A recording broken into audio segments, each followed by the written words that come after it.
Добрый день, друзья! С вами канал «Вдали от города» и я, Нина Коновалова. Я сегодня не планировала снимать видео обзору просто по состоянию здоровья, но поскольку приближается сезон всевозможных вирусных респираторных заболеваний, решила во что бы то ни стало снять этот видеообзор, потому что лично мне он помог заговорить.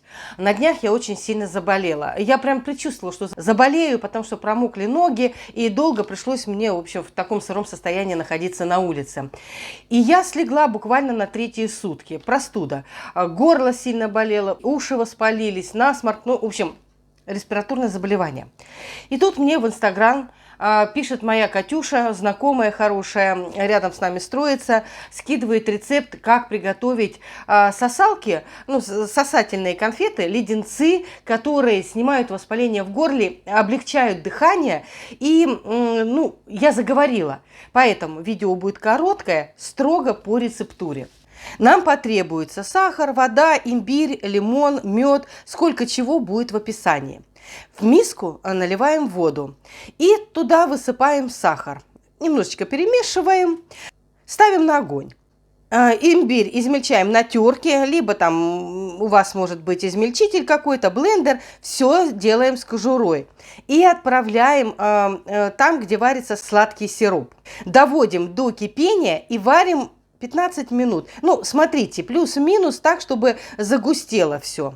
Берем лимон, небольшой кусочек, вот этого будет достаточно, и выжимаем сок. Должно получиться 2 столовые ложки где-то, и смешиваем с медом тоже в равных частях. 2 столовые ложки, ну вот на этот объем, который я готовлю. Мед и лимон мы будем добавлять в самом конце. Через 15 минут у нас загустела наша масса. Мы снимаем с огня миску и убираем в сторону остывать. Когда все остынет, ну градусов 50 пусть будет, сюда можно добавить мед с лимоном и хорошо все перемешать. Дожидаемся полного остывания и раскладываем небольшими порциями. Можно разложить в силиконовые формочки, можно разложить на пленку пищевую, либо на пищевую бумагу. Ну, я думаю, что предварительно лучше смазать растительным маслом тонким-тонким-тонким слоем. Убираем в холод для полного остывания.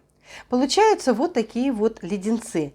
Необыкновенно вкусные и, самое главное, они полезные. Конечно, для первого раза, возможно, у меня форма некрасивая, можно сделать и другую форму. Самое главное, ведь дело не в красоте, самое главное дело в пользе. Ну, понятно, что имбирь – это, конечно же, кладезь витаминов и полезных веществ в период сезонных заболеваний, в период простудных заболеваний. Мед, лимон, соответственно, то же самое.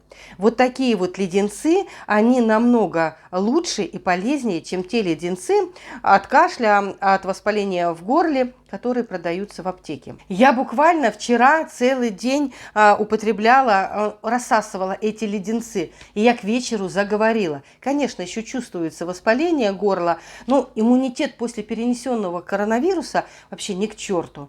Но, тем не менее, я вам скажу честно, мне очень понравилось, потому что, ну, я говорю, я вчера даже по телефону ни с кем не разговаривала, потому что очень сильно было воспаленное горло. А сегодня я уже снимаю видеообзор. Сколько брать имбиря, я скажу так. Все зависит от того, как вы его переносите. Я положила много, можно чуть меньше, неважно. Я прекрасно переношу имбирь.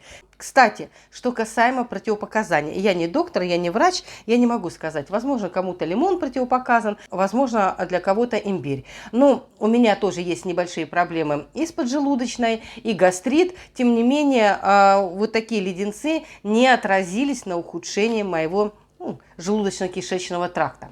В общем, вот такое коротенькое видео. Рецептуру я оставлю в описании. Обязательно делайте. Вот я сейчас буду собирать вот эти леденцы, перекладывать в коробочку и ставить в холодильник, потому что сахарные могут растаивать. Потом достаю по несколько штук, блюдечко выкладываю и употребляю, рассасываю. В общем, вот такое средство. Катюша, большое тебе спасибо за такие полезные, ценные народные рецепты, которые помогают восстановить здоровье. Я надеюсь, моя информация для кого-то окажется полезной. Желаю всем только крепкого здоровья, не болейте. Всего доброго, до свидания.